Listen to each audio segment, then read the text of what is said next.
As a Magic the Gathering fan, the question I find myself asking is, how is Universes Beyond going to drastically affect me? I mean, hey, it brings more people into my game, and every once in a while, even if I don't like it, I gotta sit down and look at SpongeBob or some Lord of the Ring character sitting across from me, and all in all, it can't be that bad, right?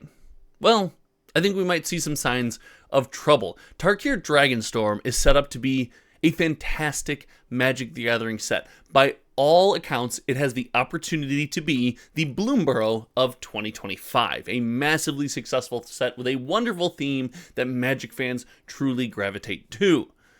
But it does seem like it has the opportunity just to be completely overshadowed by Final Fantasy. I want to take a look at some way too early pre-sale numbers, especially for Final Fantasy. I want to look at something shocking.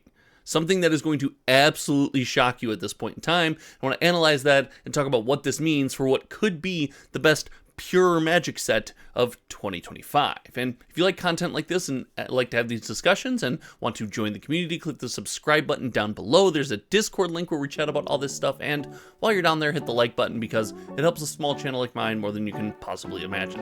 All right, let's talk some Tarkir. So for those who don't know, the channel members that support this channel help support cardboardfinance.com, an application where we track every single sold listing of major TCG releases on TCG Player. We track all the sealed product. We keep that data over time, and we see how the Magic the Gathering and other card game universes are shaped around us, what we like, what we don't, and we want to have that data forever. So thank you to all the channel members. It's $5 a month below. It's a button down there, all that fun stuff. But I wanted to explain that because that's where we're going first, to take a look at some way too early Tarkir sales data. And as we see, things are going pretty well as planned. The shocking part here is the collector booster box is actually beating out the commander deck set as far as number of boxes sold. Normally we see the commander deck set, very far ahead, especially in early pre-orders, but the serialized brand new zero cost mana generating artifact and other sub themes of Tarkir could have us ahead in that race. I don't want to dig too far into it because there's a couple things. TCG player sales are not indicative of the entire market. They don't mean like that's how the entire market is going to go. They also don't indicate way too early pre-sale success or failure of a product or various boxes in that product. I don't subscribe to that train of thought. It's just nice to compare these sets against other popular and successful Magic the Gathering sets. Looking for Tarkir to be something like Duskmourn when it all shapes out and it's all said and done. But I really want to zone in here on some of the way too early pre-release numbers, because while way too early pre-release numbers are not indicative of the success or failure of a set, there are some just terrifyingly shocking things in these numbers. As we saw here, we have, a couple hundred collector booster boxes that have been sold. It's 802 to be exact. But looking at at Final Fantasy, I almost called it Lord of the Rings. Looking at Final Fantasy, the terrifying thing is that we didn't even set up the system to track Final Fantasy yet because it is so early. It seems so early to be doing this. There's already 518 collector booster boxes sold. We are nearing a mirror match. We're almost to the point where Final Fantasy has pre-sold more collector boxes than Tarkir, which is pre-release is less than a month away. It is insane. And if that's not indicative of overshadowing and hype being focused somewhere where it could be elsewhere, I don't know what is. It is absolutely terrifying to see those numbers that close. But there is something far more terrifying, and that comes when you look at the Play booster box. And I think you guys know where I'm going with this because the Play booster box is a fairly popular product amongst Magic the Gathering sets. I mean, heck, we see the history of some of these sets and how well the Play booster box performs is because it is the average every person product for people like you and me, fans of the game, for cracking packs, playing the game, whatever it might be. Well, Universes Beyond Final Fantasy is outpacing the Play booster box of Tarkir. The next set to come out, 2-1. It is outpacing Tarkir 2-1. This is insane. I cannot get over this fact. It's literally hurting my brain that this is happening. And this just goes to show you that yes, Universes Beyond, wildly popular. Even if people like me, even if people like you in the comment section, if you do, if you don't, your feelings on this topic really don't matter because it is wildly successful. But there is big problems with Universes Beyond. We're about to overshadow and possibly steal light and shine and sales from the best pure Magic the Gathering set of the year. And in a world where Magic the Gathering is 50% Universes Beyond, we have SpongeBob Secret Lair drops. If I remember, I'll link the video up here where we talk about that drop. You can come back here and check it out sometime. It's insane. This feels to me like we're stealing from hardcore Magic the Gathering fans like you and I. We're taking that light, we're taking that opportunity, we're taking that shine away from things that we truly enjoy. Magic the Gathering Foundations would be a wonderful example of this, in my opinion. Foundations, it was set up to be probably one of the most fun Magic limited play experiences. It's got a ton of iconic cards. It's just great. If you're a Magic fan to open that product, it's just an absolute blast.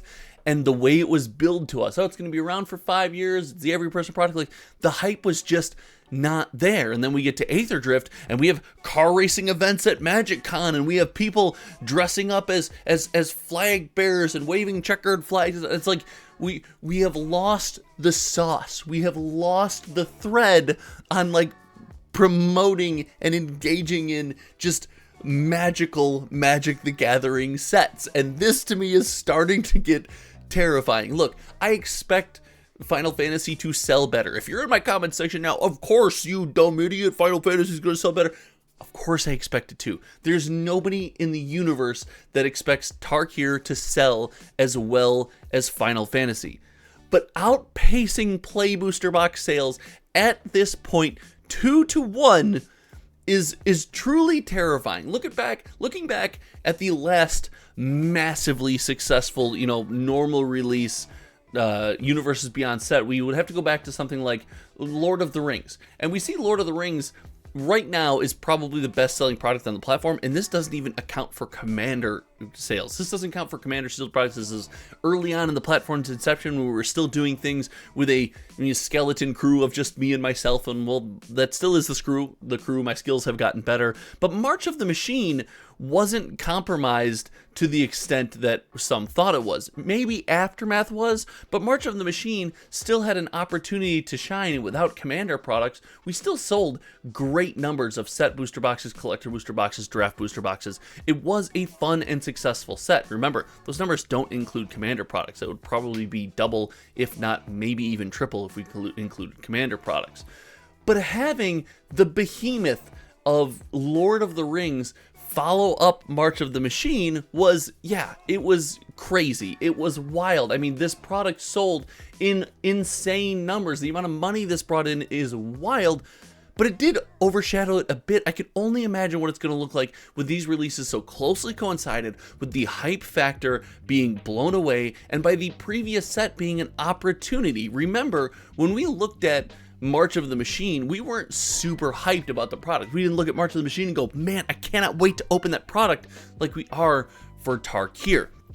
This to me is, one of the early signs of a problem with Universes Beyond being 50% of the sets. I'm fine with Universes Beyond here. I'm fine with Universes Beyond there. In fact, I know we keep talking about older sets, but look at something like Fallout. Fallout is an insanely successful Magic the Gathering set that brought in way more money than I could have ever imagined and kind of brought two universes together in a beautiful fashion. This is, as much as I might not like it, a very successful Magic the Gathering product.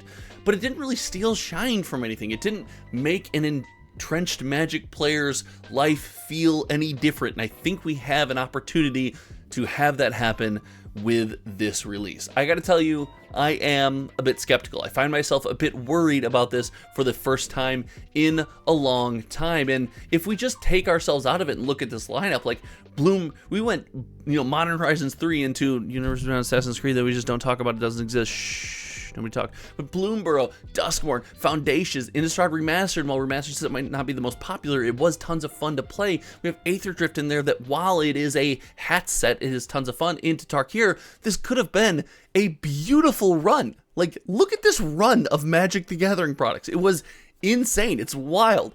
And then just to have Tarkir's shine taken away, oh, it makes me worried. Let me know in the comment section below what you think. Do you think Tarkir is going to be completely overshadowed? Do you think some of the shine's going to be taken? Do you think it won't matter? Or do you think I'm just crazy for even thinking about any of this stuff? Thank you so much for hanging out today. I'm going to suggest a video. I think it's going to be on one of these sides. And I'm going to hand pick a video of my first look at Tarkir Dragonstorm for you guys to check out. Thank you so much for hanging out. Until next time, you all know me. My name is Josh, and as skeptical as I am and as much as I get worried, I love this game and I love the community we built here, so thanks so much for hanging out. We'll see you around. Goodbye.